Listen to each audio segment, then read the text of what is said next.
फिर विदेह क्षेत्र में अथवा धाती खंड में या पुष्करार्ध द्वीप में यहाँ के जिस मनुष्य का जन्म होगा वह मनुष्य नियम से मिथ्या दृष्टि ही होगा।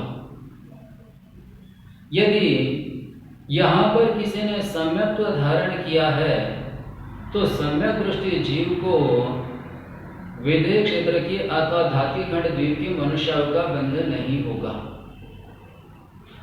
तत्वार सूत्र में आचार्य भगवान उमा स्वामी ने कहा है सम्यक्त्वम च, अर्थात सम्यक दर्शन यह वैमानिक देवों की आयु का बंध होने का कारण है। जो मनुष्य सम्यक दृष्टि होता है उसको यदि आयु का बंध होता है तो नियम से वैमानिक देवों की आयु का ही बंध होता है। और अपरा पल्योपम अधिकम यह सूत्र कहता है कि जिसको वैमानिक देवों की आयु का बंध हुआ है उसकी जघन्य आयु समयाधिक एक पल्य होती है। एक पल्य असंख्यात वर्षों का होता है। इसलिए यहाँ पर किसी गृहस्थ श्रावक अथवा मुनि ने सम्यक्त्व धारण किया है तो उसका जन्म वैमानिक देवों में होगा और कम से कम एक पल्ले से कुछ अधिक आयु लेकर होगा तो असंख्यात वर्ष तक वह पुनः मनुष्य नहीं बन सकेगा।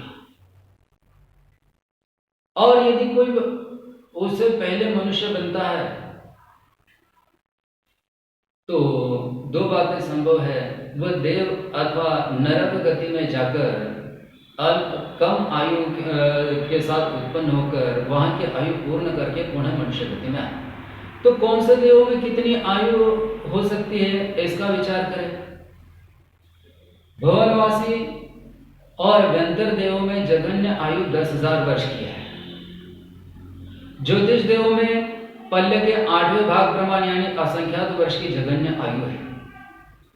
यदि कोई मुनि अथवा कोई गृहस्थ सम्यक्त्व की विराधना करके ज्योतिष देव में उत्पन्न होता है तो भी वह असंख्यात वर्ष तक वहां से लौटकर मनुष्य गति में नहीं आ सकता। किसी मुनि ने सम्यक्त्व की विराधना की हो, मिथ्यात्व में गया हो और पहले देवायु की बंद किया हुआ था, मिथ्यात्व अवस्था में देवायु का बंद किया, भुवनवासी या व्यंतर देवों में उत्पन्न हुआ तो भी कम से कम 10,000 वर्ष वह देवगति में रहेगा। यदि पापी जीव है, नरकायु का बंध किया है, नरक में गया तो वहां भी जघन्य आयु 10,000 वर्ष की है। इसलिए वह भी 10,000 वर्ष तक पुनः मनुष्य गति में नहीं आ सकता। अब एक पर्याय और शेष है, यहां से सीधे मनुष्य आयु का बंध करके पुनः मनुष्य गति में उत्पन्न हो, लेकिन सम्यक दृष्टि मनुष्य को तो मनुष्य आयु का बंध होता नहीं है, उसको देव आयु का ही बंध होता है।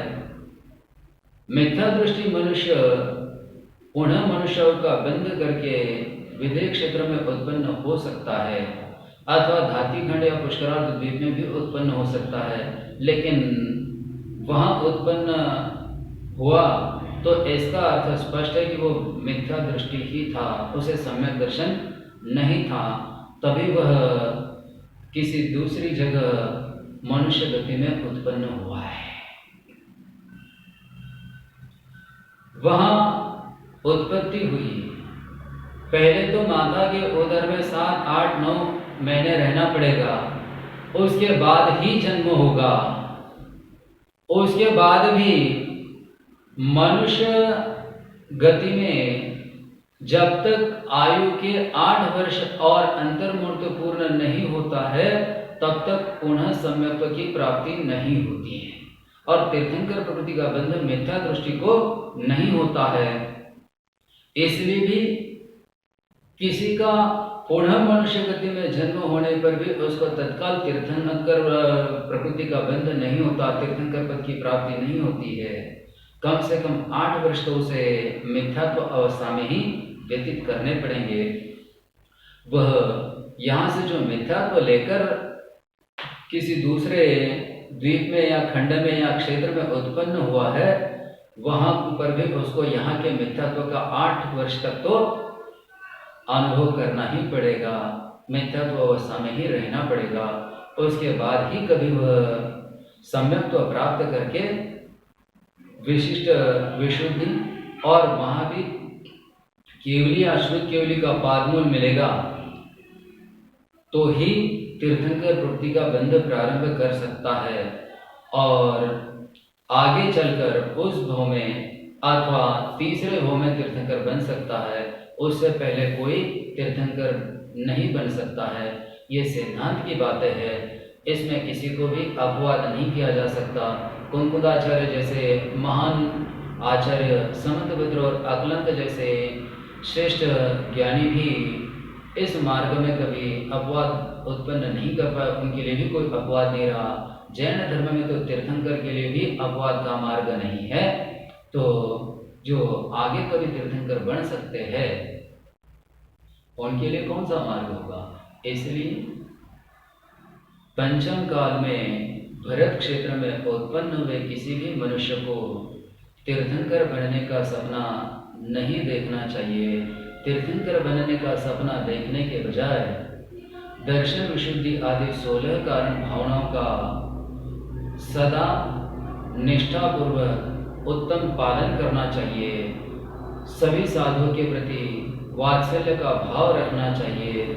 जिसके मन में दूसरे संघ के साधुओं के प्रति वात्सल्य का भाव नहीं हो, उसको सम्यक दर्शन की न्यूनता के कारण अथवा हीनता के कारण तीर्थंकर प्रवृत्ति का बंध नहीं होता। कहने के लिए तीर्थंकर प्रवृत्ति के बंध के 16 कारण है, पर उन सबका मूल दर्शन विशुद्धि है। यदि निशंकित, निकांक्षित, निर्विचिकित्सा, अमूढ़ दृष्टि, वात्सल्य, उपगुहन, स्थितिकरण, प्रभावना, ये 8 अंग न हो तो तीर्थंकर प्रवृत्ति का बंध नहीं होता। इसलिए बंधु, आप यदि तीर्थंकर बनना ही चाहते हो तो पर संघ के मुनियों के प्रति, सभी श्रावकों के प्रति वात्सल्य भाव रखो। कदाचित तीसरे जन्म में आपको केवली या शुद्ध केवली का सानिध्य मिलकर इस सम्यक्त्व की विशुद्धि के कारण तीर्थ